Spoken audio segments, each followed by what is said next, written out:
میں چند قبولیت کی جگہ بھی آپ کو بتا دیتا ہوں جہاں زیادہ یقین ہوتا ہے کہ دعا قبول ہوگی۔ ویسے تو اللہ سنتا ہے لیکن کچھ مقامات پر زیادہ سنتا ہے۔ ان میں سے ایک مقام یہ ہے کہ جب اذان ہوتی ہے تو اذان کے بعد اذان سننی چاہیے، اس کا جواب دینا چاہیے، اس کے بعد درود پڑھنا چاہیے، اس کے بعد دعا پڑھنی چاہیے۔ بہرحال اذان کے بعد نبی علیہ السلام نے فرمایا کہ دعا کی قبولیت کا وقت ہے۔ یہ 5 وقت ہم اذان سنتے ہیں، اس کے بعد اگر ہم دعا کریں گے تو یہ قبولیت کا وقت ہوگا۔ پھر ناظرین کرام، قبولیت کا ایک اور وقت جو ہر روز ہمیں ملتا ہے اور 5 دفعہ ملتا ہے، وہ یہ ہے کہ اذان سے لے کر نماز کی اقامت ہونے تک جتنا بھی وقت ہے یہ بھی قبولیت کا وقت ہے، اور اس پر مہر تصدیق ثبت کی ہے پیارے پیغمبر علیہ الصلاۃ والسلام نے کہ یہ بھی قبولیت کا وقت ہے۔ اور پھر اس کے بعد ناظرین کرام، نبی علیہ السلام کا ارشاد گرامی ہے کہ فرض نماز کے بعد جو دعا کی جاتی ہے وہ بھی اللہ ضرور قبول فرماتا ہے، رد نہیں فرماتا۔ تو آج کل ہم 2 جگہ اور اس میں شامل کر لیں۔ فرمایا کہ اللہ تبارک و تعالیٰ روزے دار کی دعا کبھی رد نہیں کرتا، تو جب ہمارا روزہ رکھا ہوتا ہے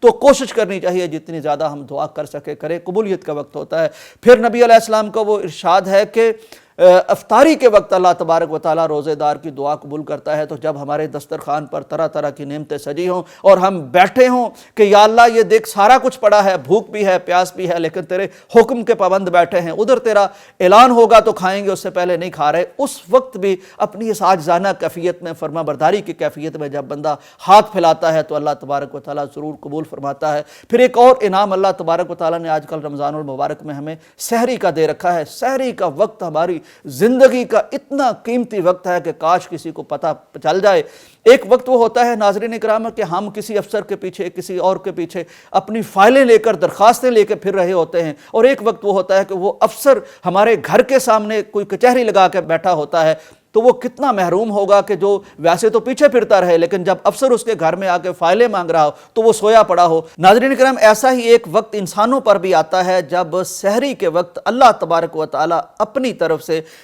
آسمان دنیا پر نزول فرماتے ہیں، یعنی قربتیں اس قدر بڑھ جاتی ہیں اہل زمین کے ساتھ کہ 7ویں آسمان کی بجائے اللہ آسمان دنیا پر نزول فرماتے ہیں، اور اس وقت اللہ خود اعلان فرماتے ہیں کہ ہے کوئی جو کوئی دعا قبول کروانا چاہتا ہے میں اس کی دعا قبول کر رہا ہوں، کوئی بیمار ہو میں اس کو شفا عطا کر دوں، مانگے کوئی